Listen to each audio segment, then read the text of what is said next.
찬송가 565장 찬양하겠습니다. 예수께로 가면.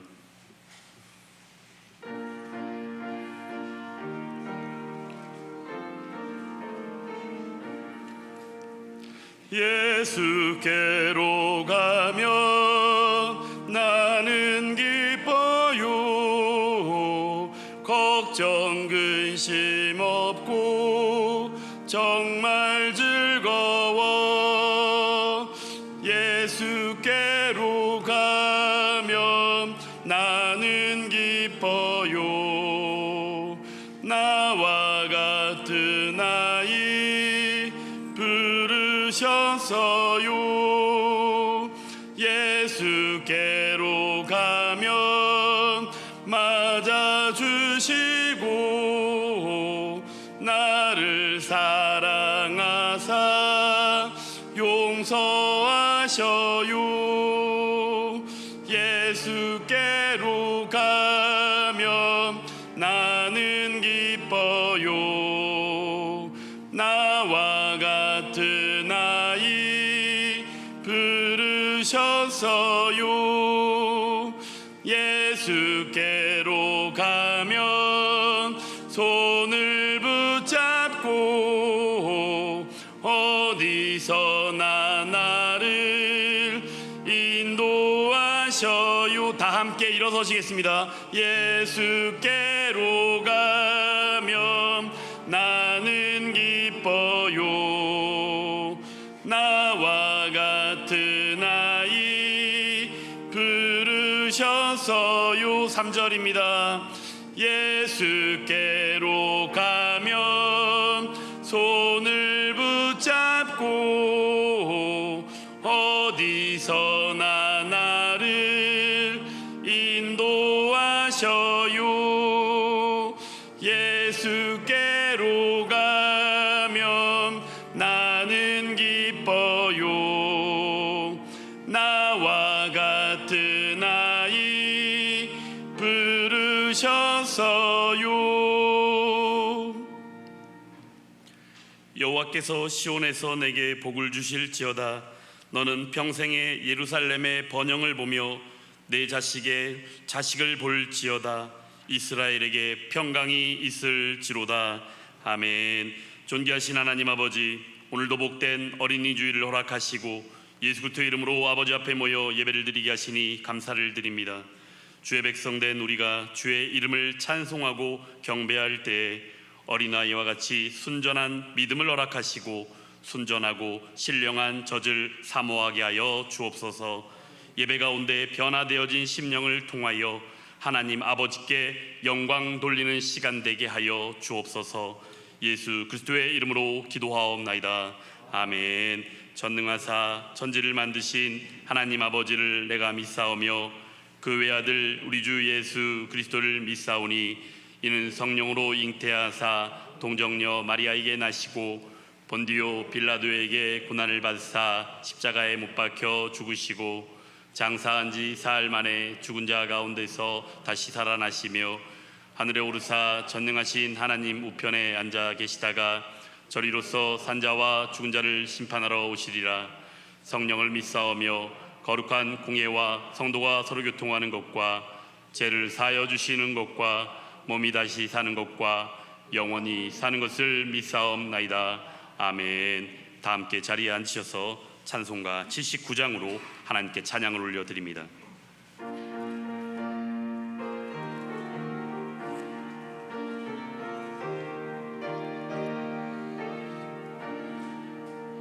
주 하나님 지으신 모든 세계 내 마음속에 그리어볼 때 하늘의 별 울려 퍼지는 내성 주님의 권능 우주에 찾네. 주님의 높고 위대하심을 내 영혼이 찬양하네. 주님의 높고 위대하심을 내 영혼이 찬양하네.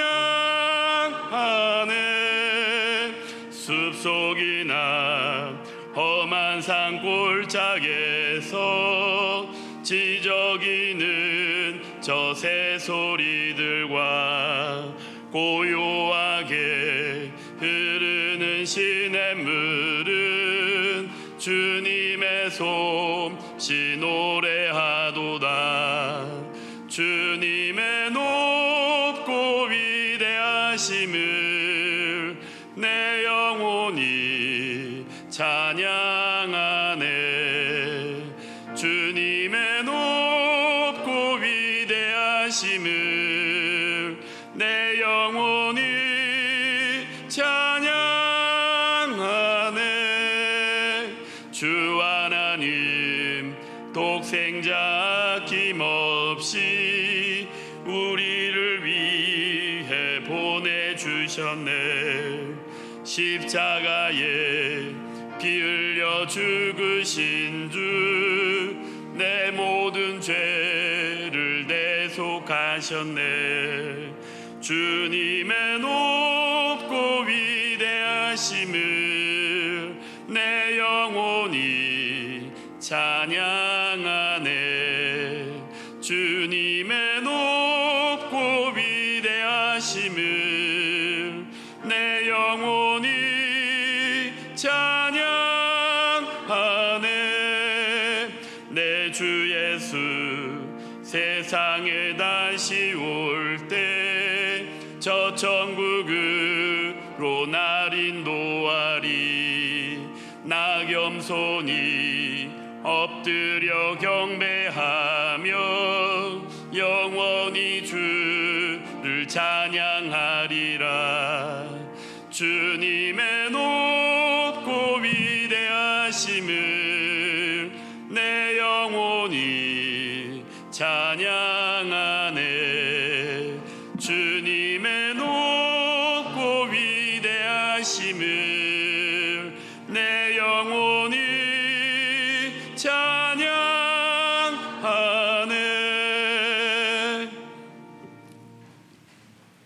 거룩하시고 존귀하신 하나님 아버지, 찬양과 영광을 아버지 하나님께 올려드립니다. 하나님 아버지, 거룩하고 복된 성일날 주의 백성들이 주의 이름으로 하나님 전전에 모여서 하나님 아버지께 예배드릴 수 있는 저희들에게 은혜를 베풀어 주시고, 이 시간 온전히 우리의 마음이 주님을 향하여 감사함으로 기쁜 마음으로 신령과 진정으로 예배를 드리오니, 하나님 아버지, 이 예배를 주님께서 홀로 영광 받아 주시고, 하나님 아버지, 무엇보다도 오늘 거룩한 날 하나님의 생명의 말씀을 아버지 백성들이 들을 수 있는 은혜와 축복을 주심을 감사드립니다.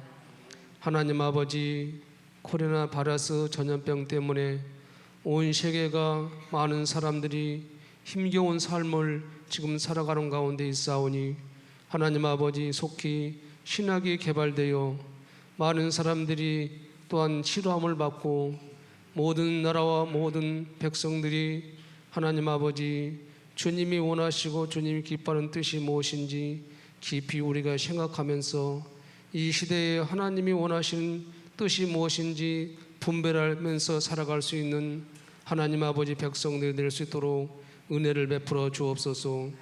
하나님 아버지, 거룩한 백성들이 이 땅에 살면서 우리의 모든 삶이 예배의 삶이 되게 하시고, 온전히 하나님께 소망을 두면서 예수 그리스도를 바라보면서 구원의 감격과 기쁨으로 늘 우리가 하나님 앞에 경건한 삶을 살아갈 수 있는 아버지 백성들이 될 수 있도록 은혜를 베풀어 주옵소서. 하나님 아버지, 오늘 또 세우신 담임 목사님, 하나님의 생명의 말씀을 선포하시오니 성령 하나님께서 저희 목사님 붙들어 주시고, 아버지 하나님 말씀을 저희들이 받사오니 성령님께서 우리 마음 심령 가운데 말씀이 임하여 주님의 뜻을 알고 치유와 회복과 오직 십자가를 바라보면서 주님이 주신 사명을 잘 감당할 수 있도록 주님 은혜를 베풀어 주옵소서.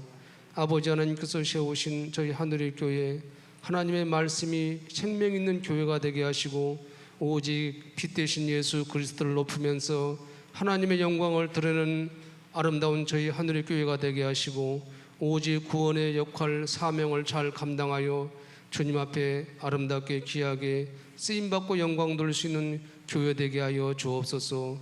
길이요 진리요 생명이 되신 예수 그리스도 이름으로 기도 올리옵나이다. 아멘.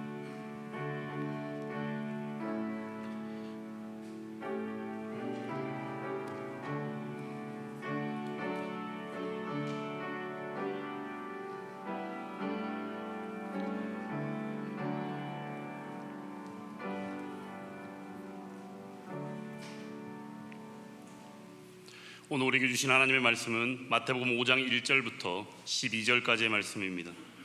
신약성경 5페이지입니다. 마태복음 5장 1절부터 12절까지의 말씀입니다.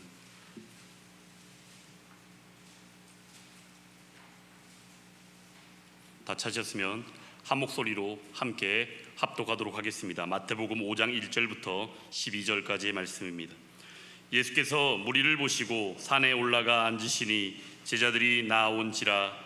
입을 열어 가르쳐 이르시되 심령이 가난한 자는 복이 있나니 천국이 그들의 것이미요. 애통하는 자는 복이 있나니 그들이 위로를 받을 것이미요. 온유한 자는 복이 있나니 그들이 땅을 기업으로 받을 것이미요. 의에 줄이고 목마른 자는 복이 있나니 그들이 배부를 것이미요. 긍휼히 여기는 자는 복이 있나니 그들이 긍휼히 여김을 받을 것이미요. 마음이 정결한 자는 복이 있나니 그들이 하나님을 볼 것이미요. 화평하게 하는 자는 복이 있나니 그들이 하나님의 아들이라 일컬음을 받을 것이미요. 의를 위하여 박해를 받은 자는 복이 있나니 천국이 그들의 것임이라. 나로 말미암아 너희를 욕하고 박해하고 거짓으로 너희를 거슬러 모든 악한 말을 할 때에는 너희에게 복이 있나니 기뻐하고 즐거워하라. 하늘에서 너희의 상이 큼이라. 너희 전에 있던 선지자들도 이같이 박해하였느니라. 아멘. 이제 담임 목사님 나오셔서 하나님 말씀 증거해 주시겠습니다.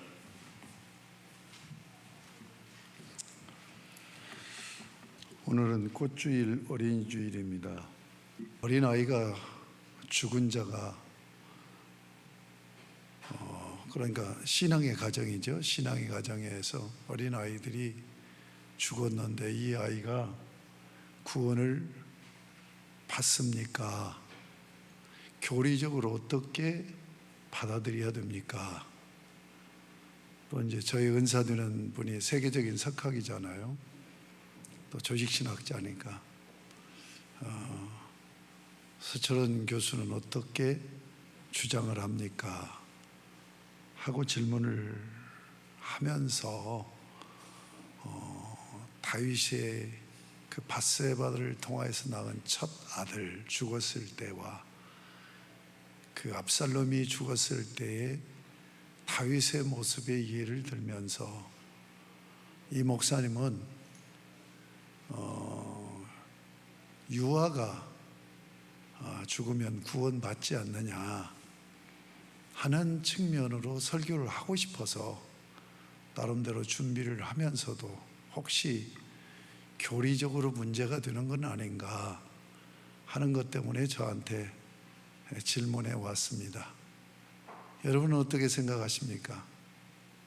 태어나서 지금은 우리나라 같은 경우는 의료 기술이 발달이 되어 있고 위생 상태가 좋기 때문에 영아가 사망하는, 태어나서 바로 사망하는 그런 사망률이 적습니다만 옛날에는 많이 사망을 했죠. 우리나라뿐만 아니라.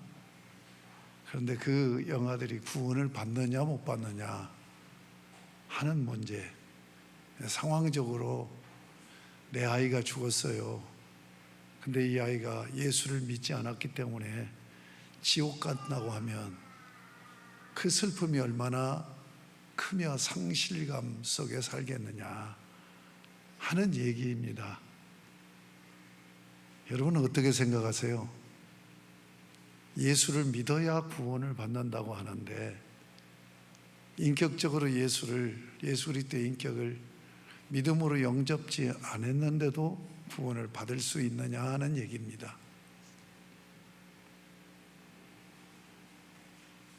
그래서 이게 이제 사실은 굉장히 난제예요, 난제. 신앙생활의 난제고 교리적인 난제예요.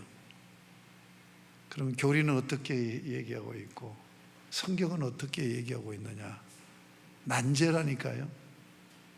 예수를 믿어야 구원을 받아요. 그럼에도 불구하고 선택론이 있어요. 예정론이 있어요. 그래서 어떻게 이해해야 되느냐? 이게 두 가지가 충돌해요. 하나님이 성경에 보면 영원전부터 택했다고 그랬잖아요. 영원전부터 선택받았으니까 영아들은 예수를 인격적으로 신앙 고백을 할 수 있는 그런 시기가 되기 전에 죽었는데 어떻게 되느냐는 얘기예요. 성경은 영원전에 선택했다고 그랬는데 이게 예정론이고 선택설이에요. 그래서 제가 이렇게 서 교수님은 이렇게 주장을 합니다. 선택론이 우리 개혁신학에서 선택론에 문제가 있습니다. 서 박사님 얘기예요. 영원전에 그냥 하나님이 자기 백성으로 선택했다, 자기 자녀로 선택했다라고 이해하는 개혁신학, 우리가 믿는 신학이 지금 개혁신학이 여기에 문제가 있습니다. 영원전에 선택하는데 예수 그리스도를 믿음으로 구원받도록 선택했다. 이것이 첨언이 돼. 예수 그리스도를 믿음으로 구원받기로 선택받은 자다 라고 하는 부분을 첨언을 해야 된다. 이게 서 박사님 가르침이에요. 그러니까 예수를 믿지 않으면 구원이 없고 예수를 믿어야 구원이 있어요. 그러니까 영원전에 하나님께서 자기 백성으로 선택한 것이 그를 선택해서 반드시 예수를 믿게 해서 구원받기로 선택하셨다. 우리 개혁신학의 칼빈에 의해서 체계화된 신학이 개혁신학이에요. 물론 칼빈에 의해서 구체적으로 체계화되었지만 사도들이 믿고 사도들의 후세를 속사도 시대라고 해요. 사도 시대, 속사도 시대, 속사도 시대 그 다음을 교부 시대라고 해요. 이러면서 한 7세기까지 이를 고대 교회, 초대교회라고 얘기해요. 이들이 믿는 신앙을 그대로 말틴 루터와 존 칼빈이 연구를 하면서 종교개혁을 일으켰고 개혁신학을 정립을 한 거예요. 다시 해서 중세 와서 천주교가 고대의 사도들과 속사들과 교부들이 믿는 신앙을 버린 거예요. 떠난 거예요. 그래서 엉뚱한 길로 간 거예요. 그래서 그것을 그 고대 우리가 믿는 신앙을 다시 회복하자는 것이 이게 종교개혁입니다. 그래서 종교개혁은 명사를 쓰지 않고 리폼드라고 써요. 동사를 쓰는 거예요. 그러니까 계속 본질, 고대 교회가 믿었던 그 본질에서 이탈했는데 이것을 다시 돌려놓는 것이 종교개혁이란 말이에요. 그러니까 칼빈에 의해서 세운 그 우리 개혁 신학의 교리가 고대부터 계속 이어져 내려온다. 중세는 떼고, 로마 가톨릭 교회는 떼내고.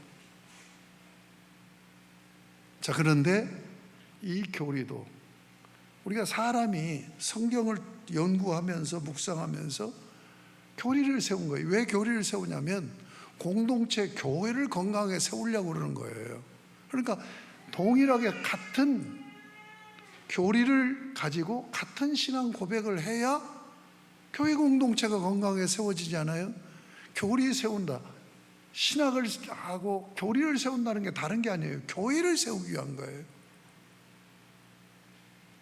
가장 교회의 기본 뿌리가 뭐냐면 신앙 고백인데 그 신앙 고백이 사도신경이죠. 사도신경을 거부를 한다면 같은 교회라고 말할 수가 없어요. 그러면 예수를 믿음으로 구원받는다. 그러면 선택설이 뭐냐? 그냥 하나님께서 영원전에 선택했다. 이렇게 개혁신학에서 교리를 세웠는데, 그러나 우리 서 교수께서는 잘못된 것이다. 그러니까 하나님께서 결국은 예수 그리스도를 믿게 해서 구원하시기로 영원전에 선택했다. 이제 이러면 영아가 죽어서 구원받을 수 없네, 지옥 가네 하는 결론으로 귀결되지잖아요. 이게 문제인 거예요. 그래서 과거에 17세기에 있던 화란에서 종교회의가 이루어지고 거기서 신앙 고백이 이루어졌습니다. 이걸 돌트 회의라고 하고, 여기서 돌트 신앙 고백이 세워졌는데, 거기는 영아가 죽으면 믿는 가정의 영아는 언약의 후손이기 때문에 구원받는다라고 그렇게 되어 있어요. 이 부분을 어떻게 이해되느냐는 얘기예요. 자, 제가 정리합니다. 자, 예수 믿지 않고 막 태어난 영아나 유아들이 죽으면 구원받느냐 못 받느냐 하는 부분을 선택교리 가지고 얘기하는데, 저는 선택교리를 가지고 얘기를 할 때 바로 충돌이 생긴다. 십자가 복음이 아니고는 구원이 없잖아요. 그래서 우리 서 교수는 십자가 복음으로 구원받도록 영원전에 선택한 것이다. 그러면 그 서 교수님의 얘기대로 한다면 영아는 구원 못 받아요. 그렇잖아요. 예수 그리스도를 인격적으로 믿음으로 신앙 고백하지 않았잖아요. 저는 영아 구원 문제를 선택교회로 접근해서는 안 된다. 하나님의 주권으로 이해를 해야 된다. 여러분, 저 사람 구원 받았어? 권사님, 저 양반 진짜 구원 받은 사람이야? 제가 한참 과거에는 1년에 한 번 정도는 복음 제시 하는 그런 설교를 했죠. 왜냐하면 전도에서 초청의 날을 정해놓고, 그래서 제가 복음 제시를 하고 오늘 이 시간에 예수를 영접하기로 그렇게 마음의 뜻을 정하고 주님을 내 인격 안으로 모셔드린다고 영접한 분들은 자리에서 조용히 일어나 주십시오. 그러면 내가 이분들을 위해서 축복 기도하겠습니다. 그러면 30년, 40년 신앙생활했던 권사님들이 일어나요.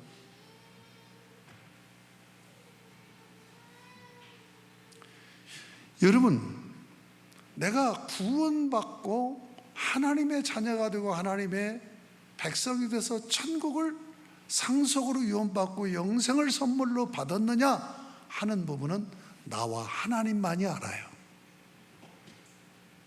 그러니까 타인에 대해서 저 사람이 구원을 받았느냐 못 받았느냐, 영아가 일찍 죽어서 구원 받았느냐 못 받았느냐는 내가 생각해서도 안 되고 질문할 내용도 아니란 말이에요. 하나님의 주권에 속한 거란 말이에요.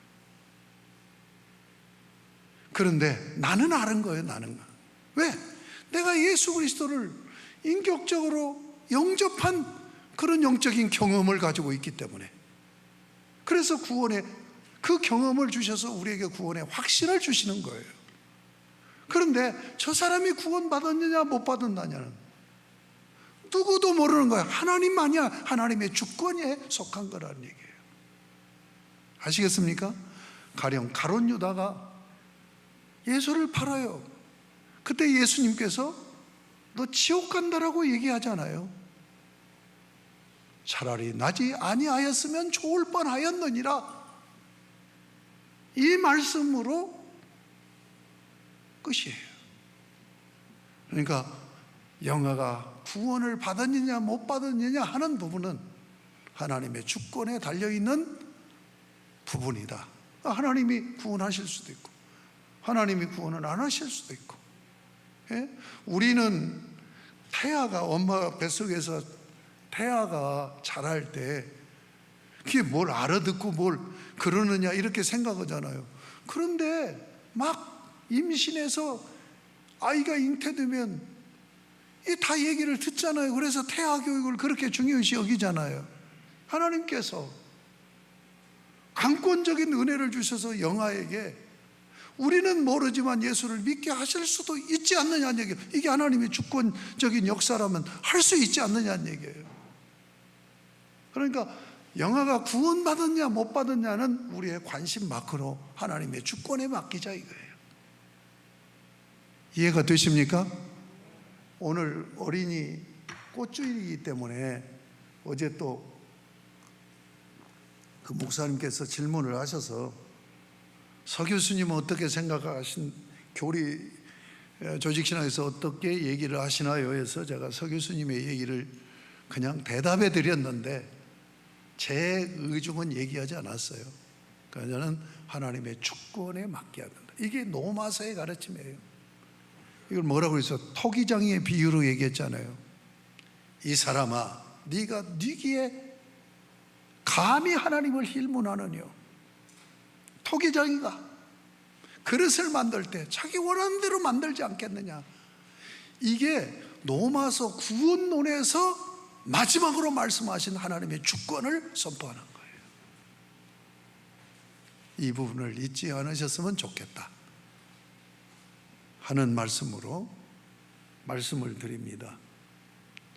오늘은 지난주부터 이제 예배가 정상화돼서 유튜브 예배를 중단을 했는데 계속 연휴가 돼서 신앙이 좀 연약한 분들은 또 외출을 많이 할 것 같아서 지금 2부 예배, 이 설교 예배 실황을 지금 유튜브로 올리고 이번 주일은 예외로 밖에 나가 있는 분들 꼭 예배, 유튜브 예배 드리라고 이렇게 하기 때문에 지금 제가 설교한 것을 우리 교인들만 보는 게 아닙니다. 많은 목회자들 또 성도들이 봅니다. 제 그 이름으로 또는 GM 선교 이름으로 들어가 보세요. 조회수가 얼마나 나오는가. 지금 영화 구원 문제를 제가 얘기한 거예요. 이것은 선택론으로 접근할 게 아니라 하나님의 절대 주권적인 입장에서 이해해야 된다.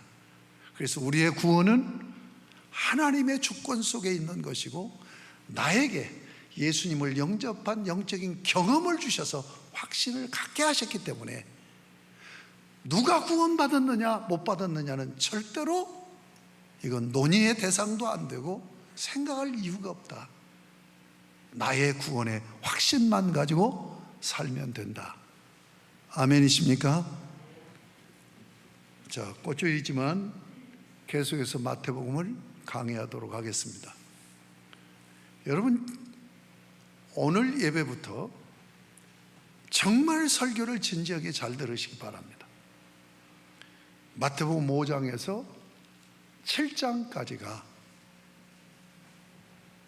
예수님께서 산에서 설교하셨다 해서 산상수훈, 산상보훈이라고 얘기를 합니다.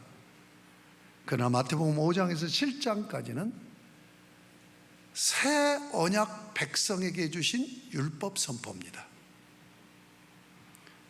여러분, 하나님께서 아담과 언약을 맺으면서 언약의 법을 주셨어요. 선악을 알게 하는 나무의 열매는 먹지 말라, 먹는 날에는 정령 죽으리라. 이것이 창조 언약 백성의 율법입니다. 자, 시내산 언약을 맺어요. 그 시내산 언약으로 이스라엘 나라가 세워져요. 구약 성경은 시내산 언약을 맺어서 세운 이스라엘과 하나님과의 관계가 구약 성경 이야기입니다. 그 언약을 맺을 때 언약의 율법이 십계명을 주셨고 십계명을 적용하는 제사법과 시민법으로 이루어졌어요. 자, 오늘 마태복음 5장에서 7장까지는 시내산 언약의 형식 구조를 그대로 같이 갖고 있습니다.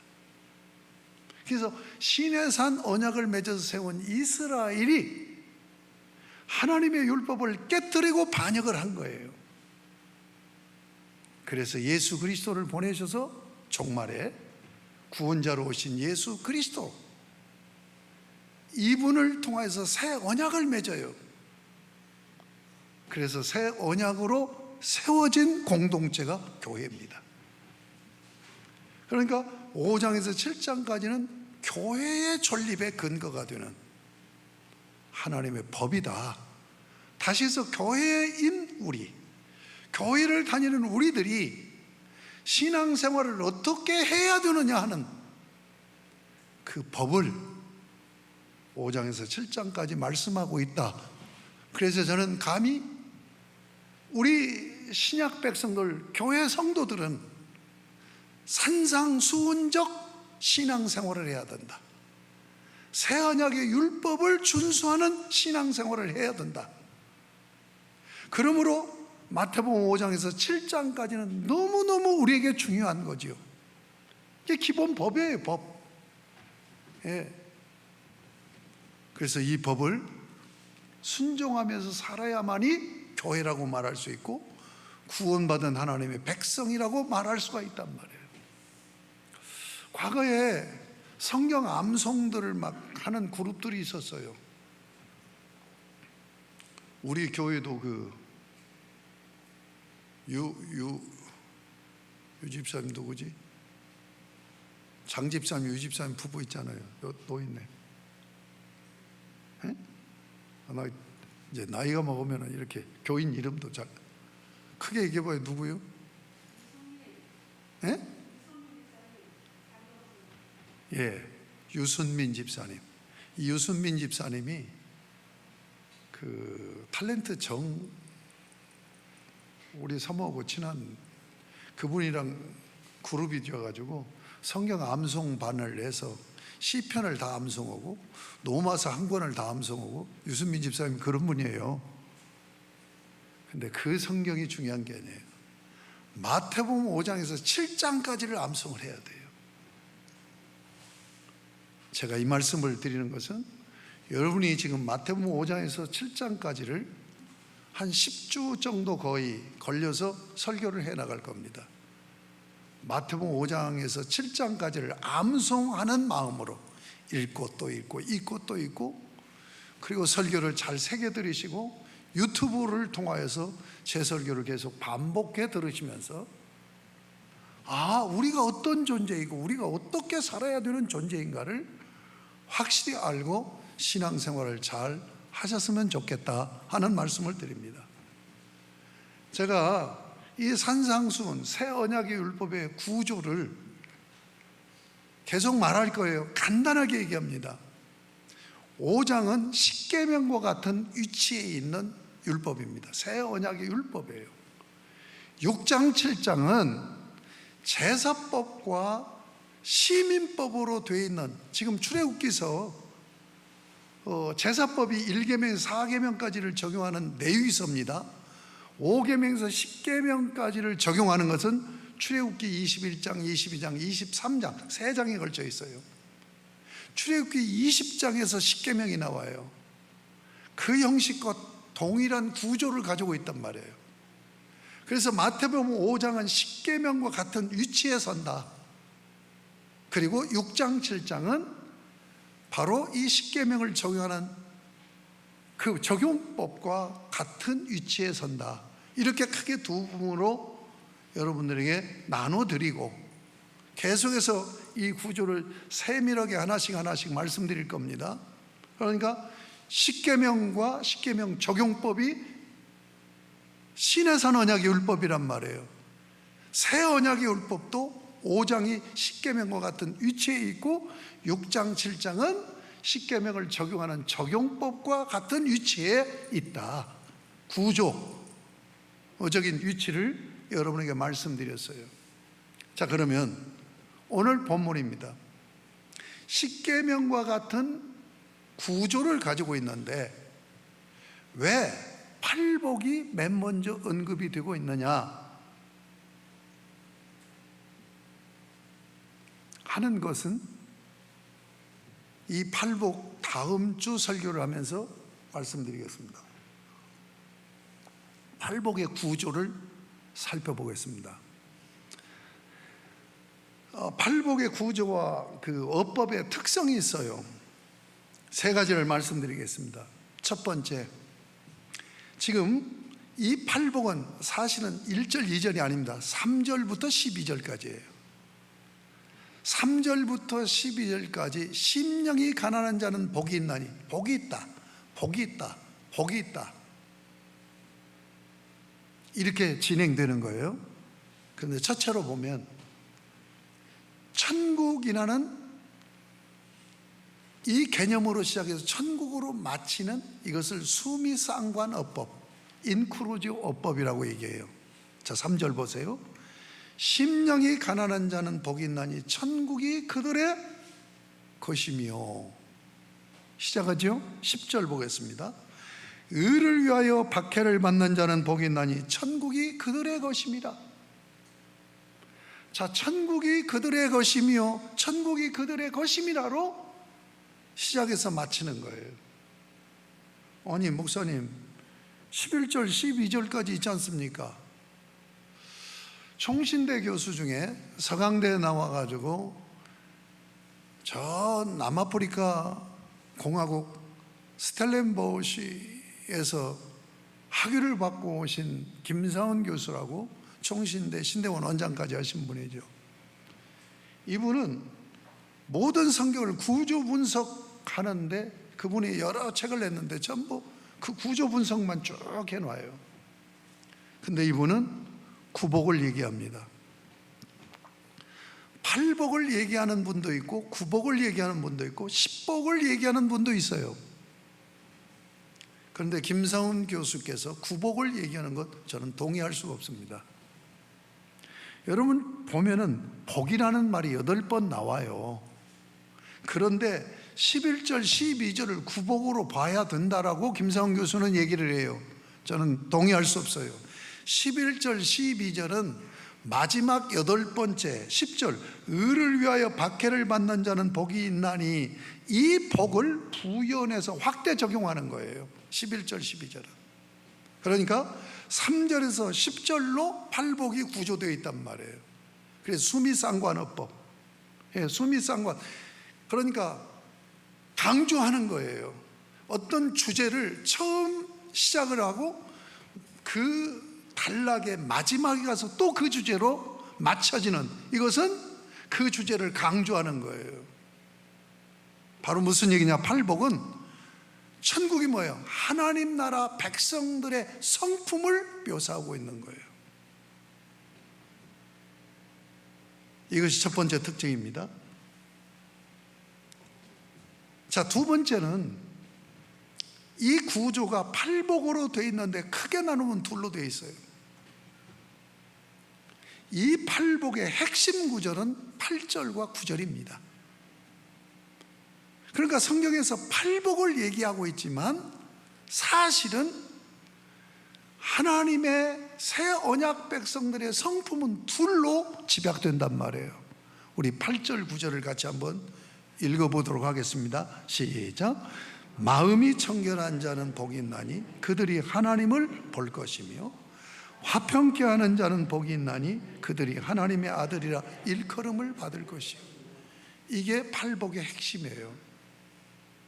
자, 한면으로 제가 내적이다라고 표현을 했는데 이것이 꼭 맞는 표현은 아닙니다. 제가 그냥 분류를 그렇게 쉽게 여러분들이 할 수 있게 하기 위해서 그렇게 용어를 쓴 건데 그게 꼭 맞는 건 아니란 말이에요. 내적인 성품이라고 제가 정했어요. 8절이. 자, 그러면 뭐예요? 마음이 청결함이에요. 마음 청결이 뭐냐? 거룩한 성품이에요. 거룩한 성품을 지금 이루는 매뉴얼을 얘기하고 있는 거예요. 그래서 거룩한 성품을 가져야 하나님을 마주보고 사는 사람이 된다라고 얘기하고 있는 거예요. 그 다음에 9절에 보면 화평하게 하는 자는 복이 있나니 그들이 하나님의 아들이라 일컬음을 받을 것이라. 이 9절은 뭐냐? 저는 외적인 성품이라고 제가 그렇게 정의를 했는데 이게 맞을 수도 있고 우리 독자들로 하여금 잘 구분해서 알아들을 수 있게 해서 그 용어를 쓴 것이지 그 용어가 꼭 맞는 정의는 아니라는 얘기예요. 외적인 건 뭐냐? 화평케 하는 마음이에요. 성품이에요. 화평케 하는 성품은 뭐예요? 다른 내 주변 사람들이 저 사람 하나님의 아들이네 라고 인정을 한다는 얘기예요. 이 얘기는 무슨 얘기예요? 이웃과 마주보는 성품이라는 얘기예요. 여러분 17절부터 사실상 48절까지가 십계명과 같은 새 언약의 율법입니다. 그러면 십계명은 뭐예요? 사랑의 이중계명이잖아요. 이중계명이잖아요. 하나님을 사랑으로 섬기고 하나님을 마주보고 사는 거죠. 그리고 이웃을 사랑으로 섬기며 마주보고 사는 거예요. 그러니까 하나님을 마주보고 이웃을 마주보고 사는 것이 우리 인생이에요. 구원받은 하나님의 백성이에요. 그렇게 살려면 이 성품을 가져야 된다는 얘기예요. 그래서 오늘은 내적인 성품, 거룩한 성품, 마음이 청결한 성품을 가져와서 하나님을 마주보자 하는 부분을 오늘 설교할 것이고, 다음 주에는 화평케 하는 마음을 가져서 이웃과 불화하지 않고 서로 사랑하며 행복하게 마주보고 사는 그런 삶을 살자 하는 취지로 다음 주에 설교를 하도록 하겠습니다.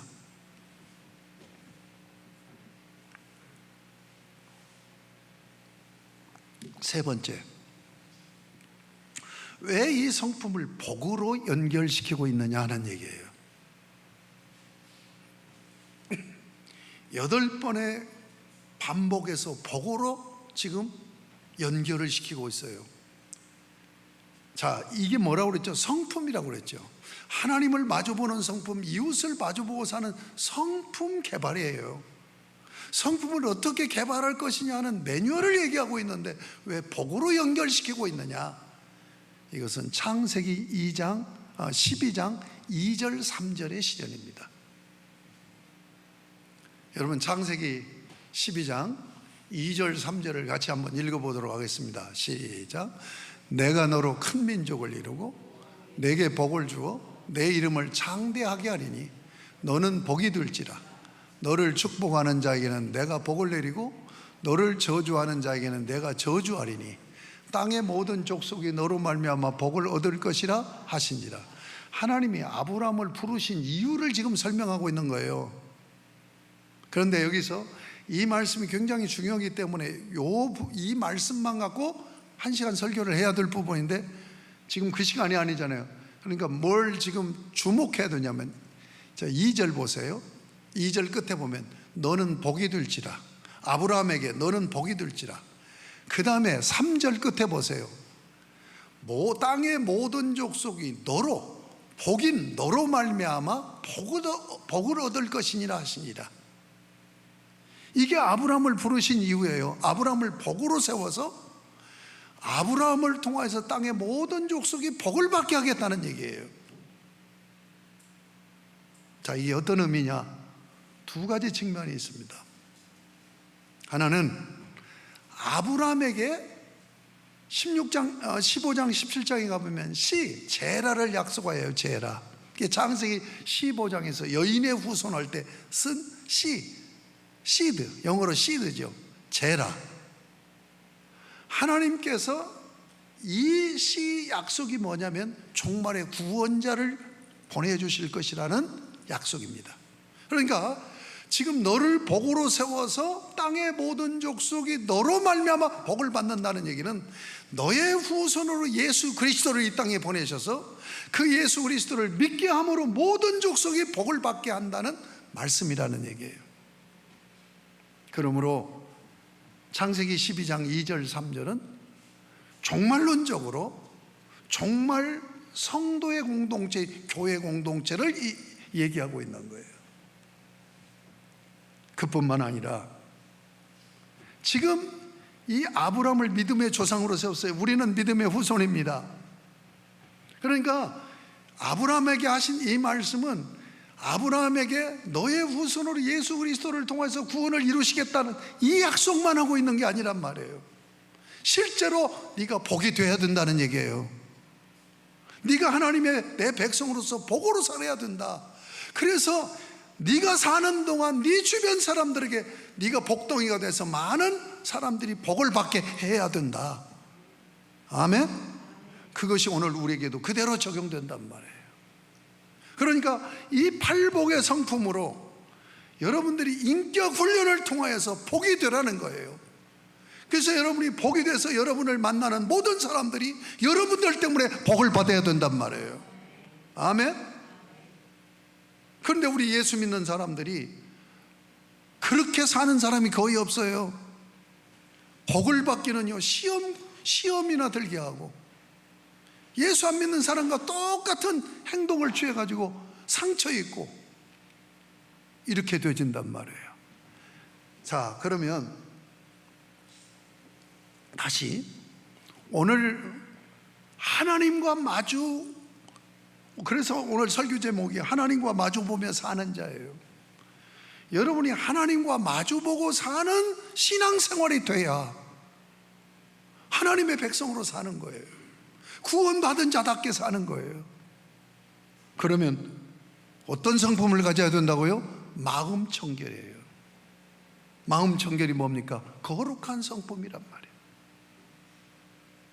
제가 이 부분을 묵상하면서 다른 분들은 어떻게 얘기했는가 보니까 어느 주석가가 이렇게 얘기를 했더라고. 오직 하나님께 향하고 하나님께만 온전히 초점을 맞춘 것이 마음 청결이다, 거룩합니다. 그러니까 하나님만 마주보고 하나님만 생각하고 하나님만 의지하면서 그분의 뜻에 나의 모든 초점을 맞추는 거예요. 이것이 마음 청결, 거룩한 성품입니다. 저는 귀하게 이해했다고 봐요. 자, 그러면 하나님을 마주 볼 수 있는 그런 마음 청결, 거룩한 성품을 여러분들이 성품을 갖기 위해서 신앙 훈련을 해야 돼요. 그 훈련이 첫 번째가 뭐냐? 3절에 있는 심령이 가난한 자는 복이 있다. 심령이 가난하다는 얘기가 무슨 얘기냐? 예? 지금 영적으로 여기 마음이라고 그러지 않았어요. 여기 푸뉴마티라고 하는 성령, 홀리 푸뉴마티가 성령이거든요. 이게 푸뉴마티라는 단어를 썼어요. 영적으로 가난한 자예요. 이 말을 바꿔서 표현하면 겸손입니다. 겸손한 건 뭐야? 항상 공손하고 낮은 자리에 서려고 하는 게 겸손이잖아요. 그런데 겸손의 개념을 제가 이 팔복을 통해서 겸손의 개념은 인간관계에서 비롯되는 개념이 아니구나, 하나님과의 관계에서부터 시작되는 개념이 겸손이구나. 심령이 가난하다는 얘기는 무슨 얘기냐면, 여러분, 우리는 하나님의 형상으로 지어졌어요. 하나님을 닮은 자로 지었어요. 그러니까 DNA가 하나님으로부터 받은 거란 말이에요. 우리가 부모를 닮았다고 할 때 부모 DNA를 받고 태어나잖아요. 마찬가지입니다. 그러면 하나님의 DNA를 가지고 태어난 하나님을 닮은 형상의 모습이 뭐냐? 사랑과 진리예요. 사랑과 진리. 하나님의 사랑, 하나님의 진리로 DNA로 내가 그걸 타고났단 말이에요. 아시겠습니까? 그러니까 하나님으로부터 사랑과 진리의 공급을 받고 사는 존재로 지어진 거란 말이에요. 아시겠습니까? 그러니까 자기에게서 사랑이 나오는 게 아니야. 자기에게서 진리가 나오는 게 아니에요. 하나님으로부터 더불어 받는 거예요. 하나님으로부터 더불어 받기 때문에 하나님 앞에서 하나님의 형상으로 마주보고 살아야 된단 말이에요. 그 하나님의 사랑을 뭐라고 해요? 은혜죠. 은혜와 진리예요. 그런데 타락으로 차단돼 버리고 인격이라는 그릇이 깨져버린 거예요. 그러니까 심령이 가난하다는 얘기는 두 가지 측면입니다. 나는 피조물이기 때문에 하나님으로부터 은혜와 진리를 공급받지 않고는 살 수 없는 하나님을 닮은 존재입니다 라고 인정하는 것이 심령이 가난함이에요. 그런데 타락을 했네. 그래서 완전히 이 받는 관계가 차단돼 버린, 인격적인 관계가 차단돼 버린 거예요. 그리고 내 인격이 깨져버린 거예요. 그러니까 내 안에 하나님의 은혜와 진리가 하나도 없는 거예요. 그러니까 울 수밖에 없는 거예요. 이게 심령이 가난함이에요. 여러분, 이런 의식을 갖고 신앙생활을 하느냐는 얘기예요. 아니잖아요. 지가 뭐 좀 잘난 것처럼, 내가 조금 성공하면 내가 뭐 이렇게 생각하잖아요. 아니란 말이에요. 우리는 하나님의 은혜와 사랑을, 하나님의 은혜와 진리를 받지 않고는 존재할 수 없는 존재다. 이걸 철저하게 자각을 하면서, 그러면서 내 자신이 하나님으로부터 그걸 공급받는 관계가 죄악으로, 타락으로 끊겨버린 거예요. 그러니까 아무것도 없는 거예요. 가난한 거예요. 이게 심령이 가난한 자란 말이에요. 여러분, 이거 굉장히 중요한 얘기입니다. 이 의식을 갖고 신앙생활을 하느냐 안 하느냐에 따라서 전혀 신앙생활의 모습이 달라져 버린단 말이에요. 여러분이 신앙생활에도 냄새나지 않고 향기 나는 신앙생활을 하려면 여기서부터 점검이 돼야 된다는 얘기예요. 두 번째로 4절에 보면 애통하는 자는 복이 있다고 그랬어요. 우는 자는 복이 있다는 얘기예요. 우는 자. 제가 눈물에 대해서 할 얘기도 참, 내가 고난을 많이 받은 사람이라 할 얘기가 많은 사람인데, 자, 애통하는 건 뭐예요? 내 안에 하나님의 은혜와 진리는 하나도 없고 내 마음에 뭐가 가득 차 있어요? 상처받은 조각들로 가득 차 있어. 그래갖고 예민해요. 타인의 어떤 모습을 내가 소화를 못 시켜. 저 사람이 왜 그래? 눈에 거슬려서 견딜 수가 없어. 이게 상처가, 이 조각들이 많은 사람들이에요. 또 하나는 뭡니까? 죄지요. 내가 다른 사람에게, 타인에게 상처 준 그런 죄악들로 가득 차 있는 거야. 그러니까 하나님의 형상으로 은혜와 진리로 충만해야 되는데 그것은 하나도 없고 뭘로 가득 차 있어요?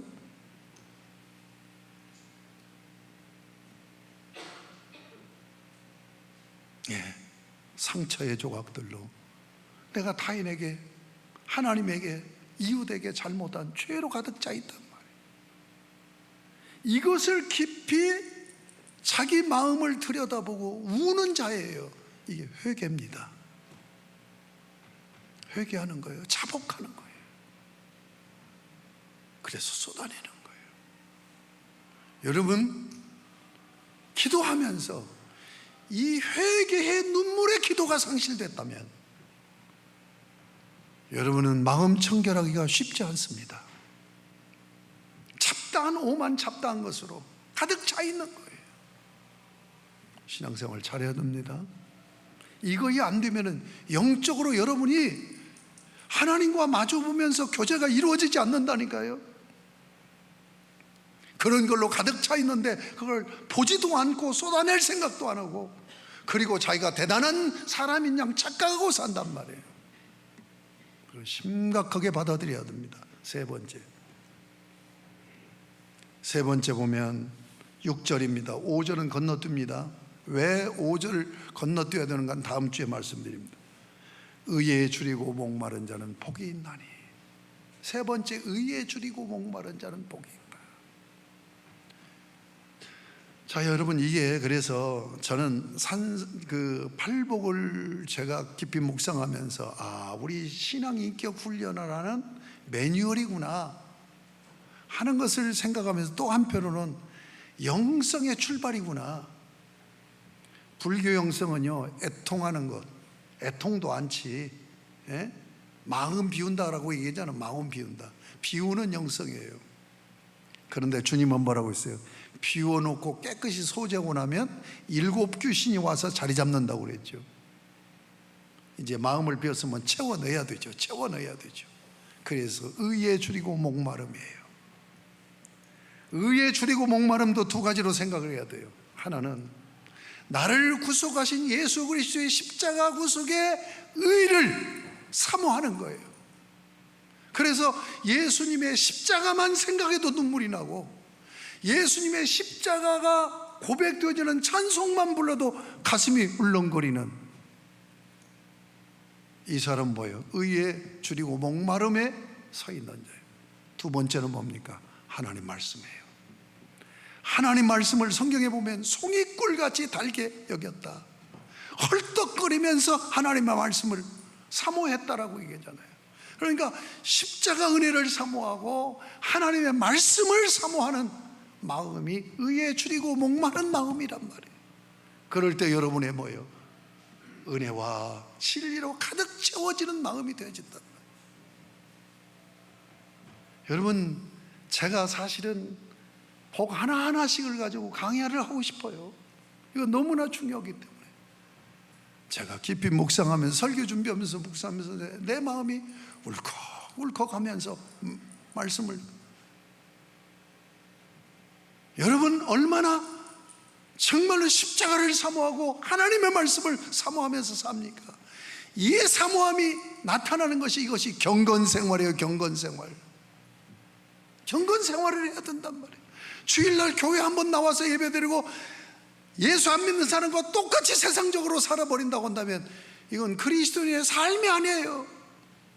우리는 경건하게 살아야 돼요. 경건하게 사는 건 뭐냐? 십자가 은혜를 사모하고, 경건하게 사는 건 뭐냐? 하나님의 말씀을 사모하면서 사는 신앙생활이라는 걸 잊지 마시기 바랍니다.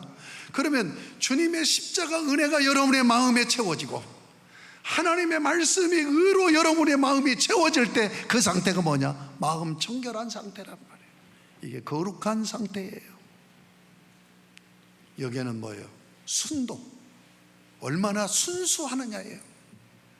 제가 신앙생활을 하면서 한때 한 2, 3년을 제일로 고민했던 주제가 뭐예요? 내가 순수해야 되겠다. 순수해야 되겠다. 내가 주일을 한다고 하는데도 꼭 내 욕심이 개입이 된단 말이에요. 어?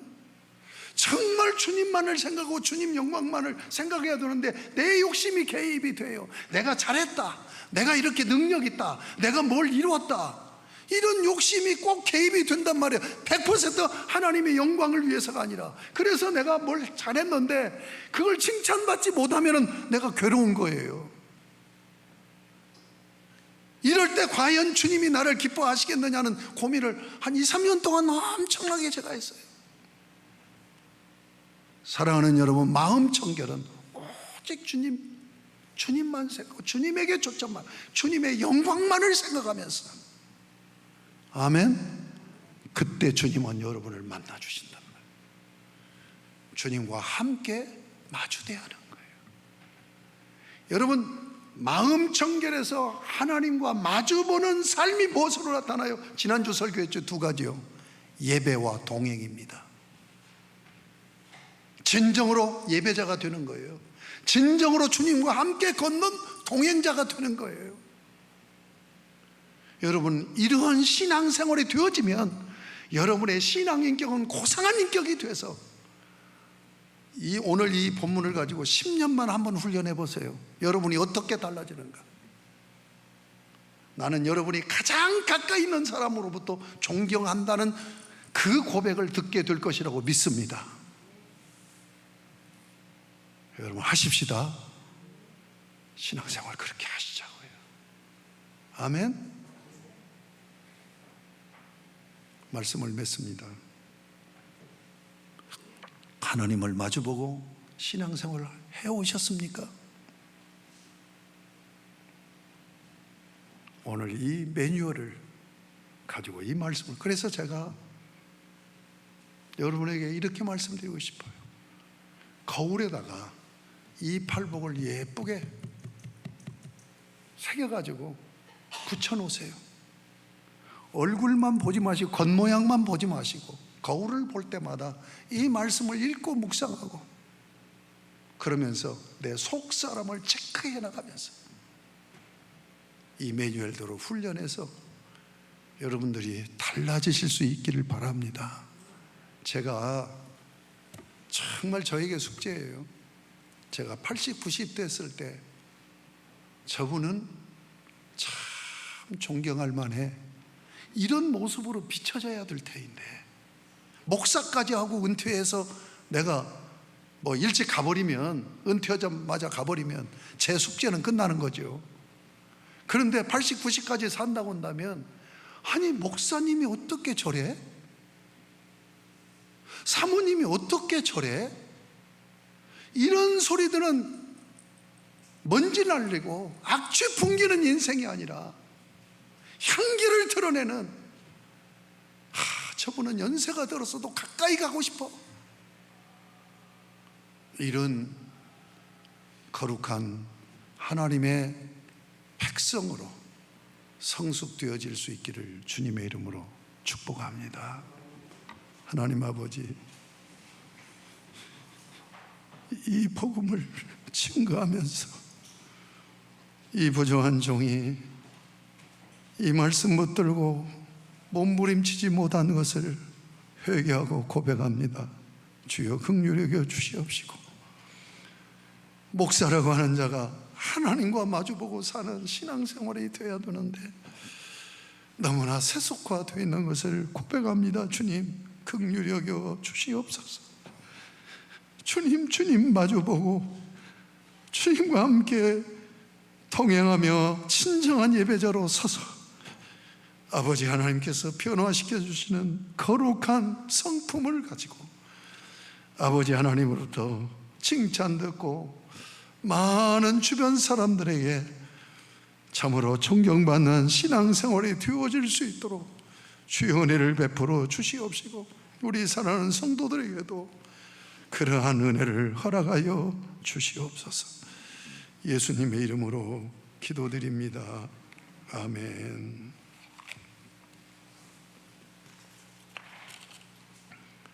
찬송 85장 부르겠습니다.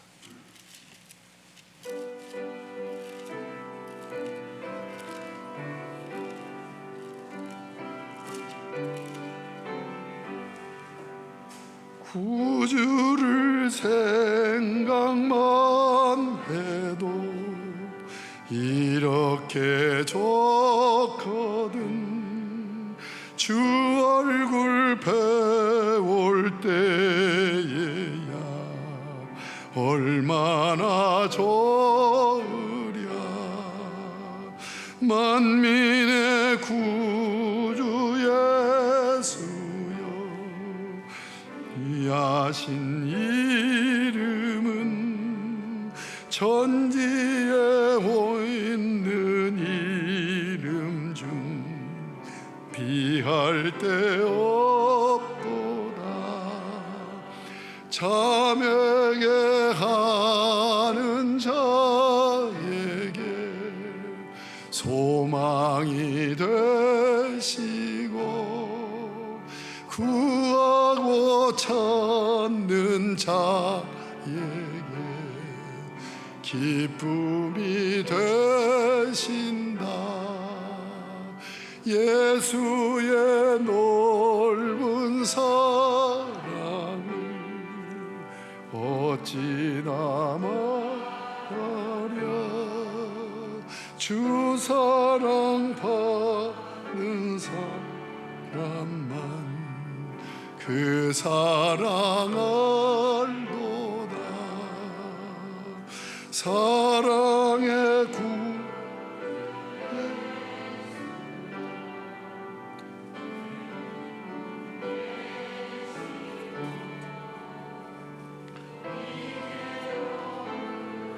더 영원히 영광이 되소서. 아멘. 헌금 위해서 기도하기 전에 우리 감사헌금 중에 안기숙 집사님 아들 경빈이 군 입대한다고 그러는데 지금 경빈인지? 자리에서 한번 일어서 봐. 우리 참 건실하게 잘 자라서 국방의 의무를 감당하려고 군대 입대를 하게 됐습니다. 가서 신앙생활도 잘하고 군대 생활 잘해서 하나님에게 충성하고 나라에 충성하는 좋은 군인이 또 거기서 많은 인생 공부도 하고 돌아올 수 있기를 위해서 한번 뜨겁게 한번 박수로 격려하겠습니다. 기도드리겠습니다. 하나님 아버지 감사합니다. 오늘 아버지 앞에 예배를 드리며 헌금을 봉헌했습니다. 이 헌금 받으시고 영광 삼으시며 아버지 하나님, 우리 사랑하는 성도들이 참 하나님의 자녀됨을 확신 속에서 그 자유를 누리고 살 뿐만 아니라 그럼에도 불구하고 하나님의 말씀을 붙들고 예수 그리스도의 십자가를 사모하며 경건 훈련을 통하여 하나님과 마주보는 아름다운 인생으로 살기를 소망합니다. 주여 복을 베풀어 주시기를 원하며 오늘도 그런 은혜를 부어주시기를 간절히 사모하며 헌금을 봉헌해 싸우니 받으시고 영광 삼아 주시옵소서. 하늘 문을 활짝 여시고 하늘의 신령한 복 땅에 기름진 복으로 우리 사랑하는 성도들에게 넘치는 은혜와 복을 베풀어 주시어서 아버지 하나님 영광을 위해서 귀하게 하나님 나라를 이루는 아름다운 멋진 인생으로 살아갈 수 있도록 그리고 하나님의 백성 하나님의 자녀다운 그런 성숙한 인격으로 존경받는 성들로 살아갈 수 있도록 복을 베풀어 주시옵소서. 아버지 하나님 오늘 또 아버지 앞에 헌금을 봉헌한 대로 그 내역 따라 은혜 복을 넘치게 부어 주옵소서. 주일헌금 봉헌했습니다. 감사헌금 봉헌했습니다. 경빈이 입대합니다.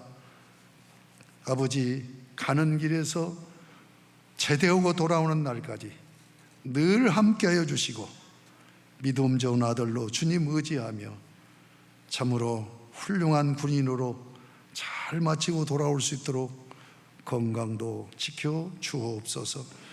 둘째 아들 출산하여서 이샘 집사님 하나님 앞에 감사했고 우리 조하나 권찰 또 장례를 잘 부모 장례를 마치고 아버님 장례를 마치고 하나님 앞에 감사헌금을 봉헌했습니다. 기억하여 주시옵시고 아버지 하나님 11조 헌금 받으시고 영광 삼으시고 목적헌금 봉헌해 싸우니 받으시고 영광 삼으시며 우리 사랑하는 성도에게 늘 넘치게 복을 베풀어 주시옵소서. 특별히 이제 코로나19가 잠잠해지고 있지만 더 이상 확산되어지지 않게 하여 주시고 완전히 우리나라에서 퇴치되어지고 건강하게 이제 자유스럽게 삶을 영위하고 또 경제가 활성화되어 줄 수 있도록 은혜를 베풀어 주옵소서. 또 주말에 우리 교회 한 집사님 가정에 자녀 출가하고 결혼식을 하는데 이 결혼식에도 놀라운 은혜를 부어 주옵소서. 예수님의 이름으로 축복하며 봉헌 기도 올리옵나이다. 아멘. 우리 입대하는 경빈이를 위해서 기도해 주시기를 바랍니다. 그리고 우리 그 조하나 권찰 부친 장례 치르고 떡 준비했다고 그러는데 지금 2부 예배는 떡을 못 드시고 가실 것 같아요. 떡 준비됐나요? 예, 준비됐답니다. 받아가지고 하시기 바랍니다. 그리고 우리 안수 집사님이신 김도 집사님, 이유조 집사님 딸 김영아 그리고 사위 이한준 결혼식이 이번 9일날 토요일 오후 4시 20분 군인공제회관 우리 김도호 집사님이 투스타 장군 출신이잖아요. 그리고 군인공제 그 이사장 하시고 계셔서 아마 거기서 결혼식이 이루어지는 것 같습니다. 지금 서울 강남구에 있어요. 교회에서 3시에 출발한다고 합니다. 우리 성도들이 김도호 집사님이 어떤 분인지도 모르시는 분이 계실 것 같아요. 워낙 바쁘셔갖고 예배만 드리시는 분이라 뭐 얘기 들어보니까 그 공제가 재산이 13조나 된대요. 그 살림을 하시니까 엄청 바쁘신 분이죠. 우리 김도호 집사님 한번 좀 소개 좀 하죠. 우리 김유주 집사님. 예. 우리 저 토요일 날 결혼식 하는데 먼저 축하 한번 해드리십시다. 박수. 그 우리 김유주 집사님은 저 밑에 아이고 저 이불 그런 거 하는 가게 이름이 뭐죠? 예? 예. 알레르망 그 좀 좋은 상품인데 그 친환경 소재인 것 같아요. 그러니까 저렴한 것도 있대요. 디자인만 상관하지 않으면 건강만 생각하면 저렴한 것도 있다니까 거기 많이 이용해 주시기 바랍니다. 예, 우리 다 같이 자리에서 일어서서 주의 나라 건설을 위해서 사모하는 마음으로 635장부로 축도로 예배 마치겠습니다.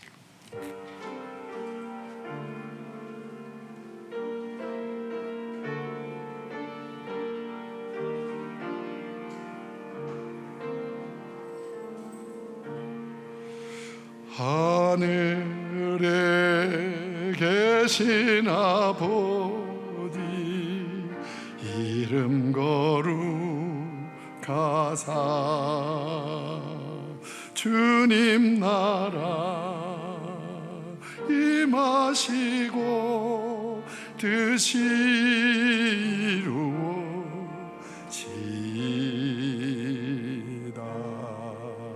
일용할 양식 주시고 우리들의 큰 죄 다 용서하옵시고 또 시험에 들게 마시고 악에서 구원하소서. 대개 주의 나라 주의 권세 주의 영광 영원히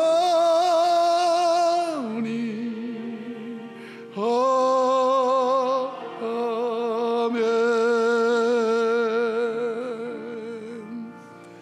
우리 주 예수 그리스도의 십자가 구속의 은혜와 아버지 하나님의 그 크신 사랑하심과 성령님의 교통하심이 찬미제사로 영광을 올리고 경건 생활로 고상한 신앙 인품으로 하나님 앞에 마주 서서 살기로 마음속에 다짐하며 이전을 나서 가정과 사회를 향하는 심령과 발걸음, 그리고 저들의 가정, 가족, 자녀, 가문, 그리고 저들의 삶의 터전인 직장 생활과 사업장 위에, 그리고 저들의 삶의 범사 위에 이제로부터 영원토록 항상 함께 계실지어다.